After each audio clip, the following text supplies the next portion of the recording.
Alright, what's going on, guys? We're doing a Night in the Swamp heroic challenge on veteran mode. For our hero, we have a level 10 hero. Everything is maxed out. Towers, we chose the furnace over the artillery. Everything else is the same. And for upgrades, everything should be maxed out at this point. We're choosing the Infernal Novas instead of the pitchforks for our reinforcements. Let's go ahead and hop right into it.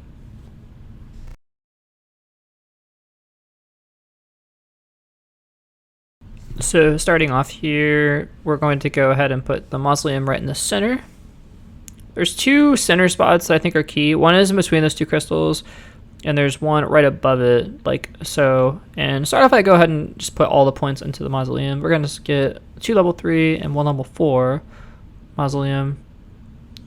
And then these are going to be really, really important in dealing with the ghosts, dealing with lots of the armored guys. Notice I cleared away a spot for the archer as well, and I got a level 2 archer range, and then I called in the wave. So we have stuff coming from the top and some stuff coming from the bottom, but it's the skeleton guys that are going to be the ones that our hero needs to tank out. I also put a little mausoleum right in that third center spot, so we have a nice, just all the mausoleums in the center to cover both lanes. The purple crystals are going to be really important in dealing with the ghosts and especially the skeletal golems. So just make sure to make good use out of them. You can go ahead and use them right now, like you can see I just did. And you're going to want to have your hero there just to deal with that stuff. I'm trying not to let the skeletons get past so that the mausoleums can focus entirely on the ghost for this first wave. And then I put a Inferno Tower at the bottom there to deal with the inevitable wave that's going to come up. And now that you can see everything it's died from the top, I'm going to rotate my stuff down to the bottom. These Skeletal Golem guys you see at the bottom, those things are very big, they're very tanky. The purple crystals do a ton of damage to these things if you can get like an isolated blast on them. So it's very important to try and isolate these guys. And you can see my hero is up there dealing with the little skeletons while this thing is taking tons of damage from that crystal. Look how much that just did. Just insane amounts of damage. And that will, early on like this, that is going to be absolutely key in dealing with these things, because otherwise you're just not going to have the damage to deal with them. You're not going to have the money to deal with them. So I go ahead and drop a soul impact, and you can see like lots of little skeleton guys are clumping up, so I'm just going to deal with them. And if I can keep the skeletons away from the golem guy, then my mage tower will be able to handle them. Otherwise it will be too hard or just too much for them to handle. And then we're just cleaning up the last little skeletons, and we're going to call in the third wave.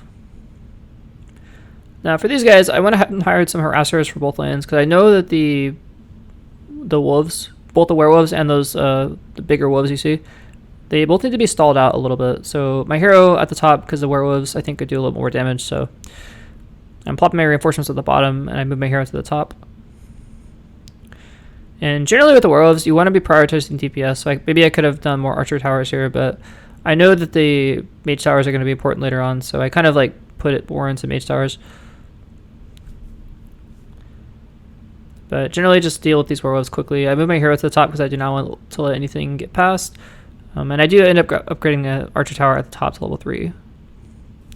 The great thing about the harassers though is they act as an archer tower. So by upgrading harassers, you effectively upgrade like a point in your archer tower basically. So it's really good against these werewolves. And fortunately there's not too many wolves coming at the bottom, so we can just have one harasser tower and we can just upgrade that, so that's nice. Now we're going into the fourth wave. You're just getting more stuff coming from the top, which our hero is going to be stalling out. And you see these bats. Fortunately we have enough mage towers to deal with them. One thing to know is that the crystals in the center can actually hit both lanes if you time it right. So sometimes that can be really helpful, if you can hit everything. And I would just try to focus on your towers like such. The ones on the corners, like you can see that the rightmost corner, I don't really prioritize those towers, though. You're going to want to put the towers in the center. Those should be prioritized because they can hit both lanes. And then just, I would say go for harasser, go for DPS.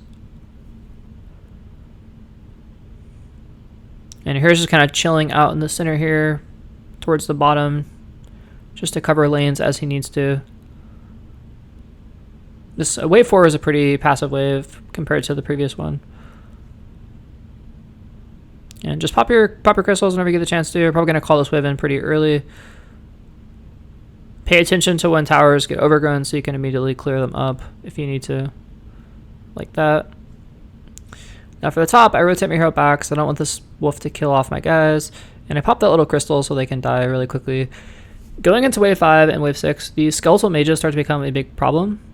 So you're going to want to be really careful not to let them summon too many guys, because that will just overwhelm your defenses. So you're going to want to plop your reinforcements on top of the skeletal mages. And if they can be isolated even a little bit, they do die very quickly. You just have to be able to plop your reinforcements on top of them. These guys are like the ones you really want to be careful about, not because if you just let them do their thing and summon more guys, you'll quickly find you're going to lose the game because of them. Now up top, you want to make sure your harassers are at a level where they don't die to these wolves. If you see them start to die, it's a good time to level them up. And fortunately, the Tesla Coil finished off the last wolf, so that was good for us. I put the bulk of my money towards the top there to deal with these skeletal mages, and I will eventually get this tower maxed out. There we go. So our hero's just going to die. He took one for the team, but he did isolate some of these skeletal mages, and they took a lot of damage, so it wasn't worth him to die there. And if we can just stall these skeletal mages out as much as we can, and we just killed 2 of them, that's going to be really important for us later on. This is the final wave, so if your defenses look like this, I think you should be in very good shape.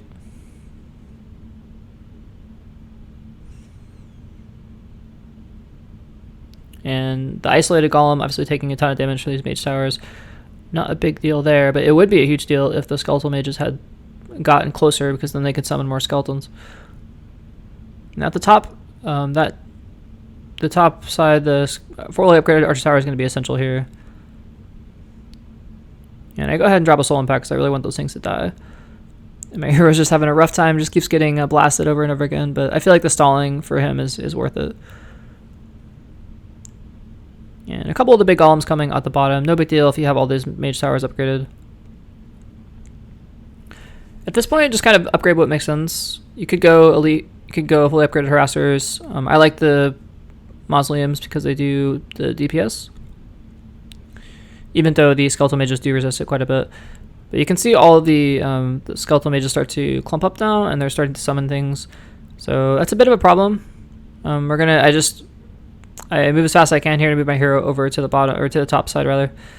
And I pop these crystals. I'm dropping my soul impact when it comes up here, and I'm putting my back up tower in the very back here, which I get to level 3, and that should help soften up some of these skeletons.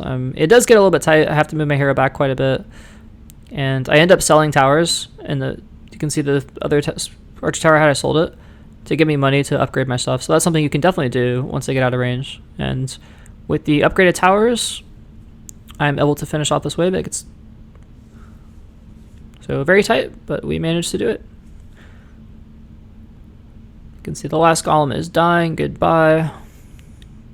And that should be game.